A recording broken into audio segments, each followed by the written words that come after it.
Hello दोस्तों, मैं engineer कीर्तिमान चंदेल आ गया हूं माइंड स्टडी क्लासेस की एक नई क्लास लेकर, जिसमें हम देखने वाले हैं कि भारत का फॉरेक्स रिजर्व बढ़ के कितना हो गया। 506 अरब डॉलर हो गया। क्यों हुआ ये, कैसे हुआ ये, और क्या है फॉरेक्स रिजर्व के मायने, ये सारी चीजें हम देखेंगे इस सेशन में। तो बेटा देखा जाए तो पहले हम लोग देख लेते हैं कि फॉरेक्स रिजर्व होता क्या है। तो किसी भी देश का फॉरेक्स रिजर्व होता क्या है, उस देश के द्वारा की गई आयात और निर्यात की चीजों के द्वारा कमाया हुआ धन, मतलब कि एक प्रकार का विदेशी मुद्रा होती है।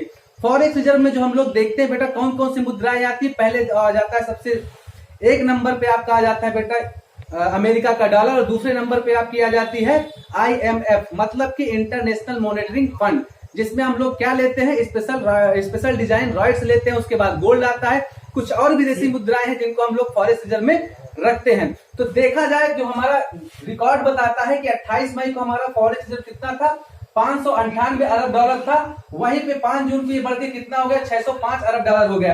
एक सप्ताह के अंदर 6.84 अरब डॉलर की वृद्धि देखी गई। कहने का मतलब ये हमारे यहाँ के फॉरेक्स रिजर्व के संदर्भ में देखा जाए तो आज तक की सबसे बड़ी वृद्धि है।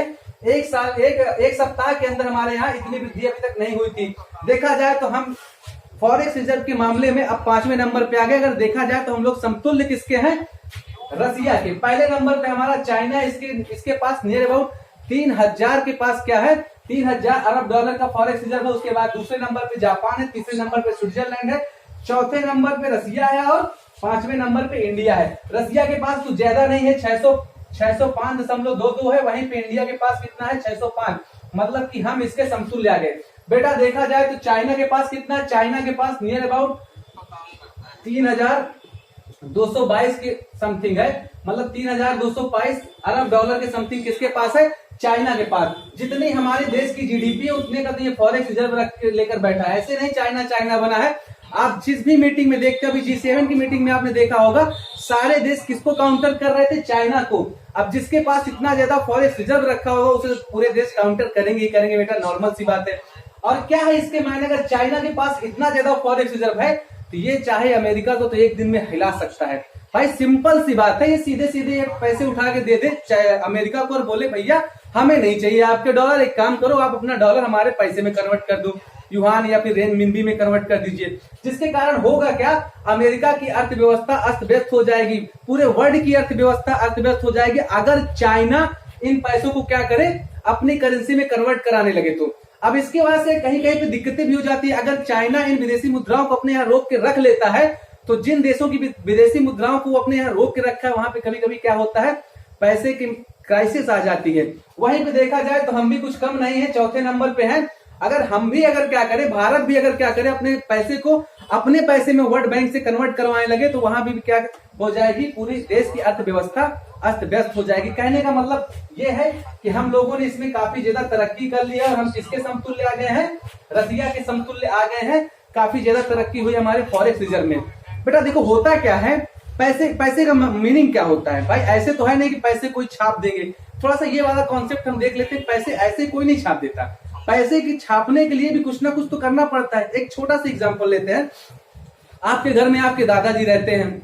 अब ये बच्चे जो गांव से रिलेटेड हैं वो ज्यादातर पूछते रहते हैं कि भाई ऐसा अगर है तो पैसे हमारे देश में कम पड़ रहे हैं तो हम लोग मशीन सरकार के पास है, धड़ाधड़ क्या करे, नोटे छाप दे, पैसे छाप दे, हमारे यहाँ पैसे की कमी रहेगी नहीं। लेकिन ऐसा होता नहीं जैसा हम सोचते हैं। हमारे देश में बेटा क्या किसी भी देश में ऐसा नहीं होता। नोट किस उद्देश्य पे छपती है, पैसे कुछ उद्देश्य पे छपते हैं। पहले आइए हम लोग थोड़ा सा उसको देखते हैं। मान लीजिए एक एग्जांपल लेते हैं, आपके गांव में जो गांव वाले बच्चे हो अच्छे से इस चीज को समझेंगे। गांव में होता क्या है, हमारे घर में एक मान लीजिए दादाजी हैं। अब हमारे गांव में होता है कि बेचने आते हैं सामान फेरी वाले, मान लीजिए आइसक्रीम बेचने आया तो हम दादाजी से क्या करने लगे, जिद करने लगे कि भाई हमको आइसक्रीम खाना है। दादाजी बोले एक काम करो, अब उनके पास पैसे नहीं है तो उन्होंने बोला एक काम करो, वो जो गेहूं की बोरी रखी उसमें से इतना गेहूं लो और ले जाओ दे दो, और अपने लिए क्या अपने भाइयों के लिए भी आइसक्रीम लेके आओ, ठीक है। तो वो गेहूं जो लेके हम गए उसको दिए और वो हमको उसके एवज में क्या दे दिया, उसके एवज में दे दिया बेटा हमको वो आइसक्रीम। तो ये क्या है, एक बार्टर सिस्टम है। अब इस बार्टर सिस्टम के तहत ही क्या छपती है, नोट छपती है। अब इसको थोड़ा सा बड़े पैमाने में अगर हम देखें तो होता क्या है, मान लीजिए अब हम लोग आइसक्रीम ले रहे हैं, हमारे दरवाजे के सामने बेचने आया है आइसक्रीम, तो हमने क्या किया, गेहूं दे दिया और उसके एवज में हमने क्या ले लिया, आइसक्रीम ले ली। लेकिन अगर मान लो मैं कहीं अपने गांव घर से थोड़ा दूर 100 किलोमीटर 150 किलोमीटर बहुत बड़ी मार्केट में गया, फिर शहर में गया पैंट खरीदने, कुछ चीज परचेज करने गया, मैंने वहां पे 3000 4000 का सामान परचेज किया। अब उसके लिए मुझे क्या करना पड़ेगा, घर से कम 2-3 बोरी गेहूं लेके जाना पड़ेगा। तो ऐसा तो हम लोग कर नहीं सकते क्योंकि काफी ज्यादा बर्डन बढ़ जाएगा हमारे कंधों पे।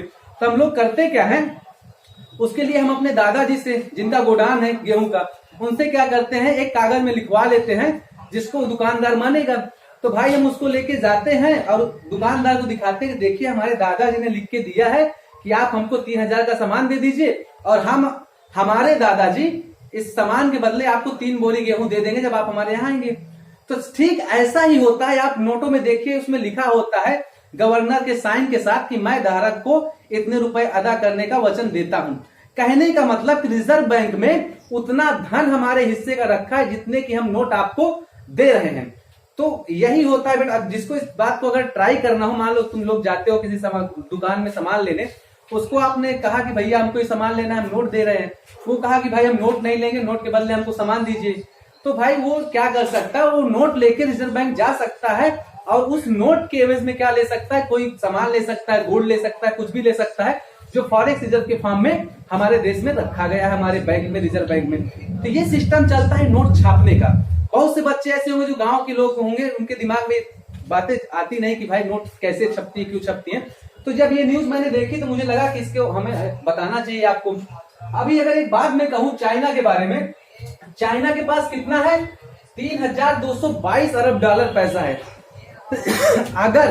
अगर ये अमेरिका से कन्वर्ट कराए ना, ये सब सारे पैसे डॉलर से अपने पैसों में कन्वर्ट करवा ले, अपने करेंसी में ले आए, तो अमेरिका की स्थिति खराब हो जाएगी। देखा जाए तो वर्ल्ड के बहुत बड़े बड़े अर्थशास्त्रियों ने क्या किया है, अमेरिका को ये चेतावनी दी है कि अगर ऐसा कभी हुआ तो आपकी क्या हो जाएगी, स्थिति खराब हो जाएगी।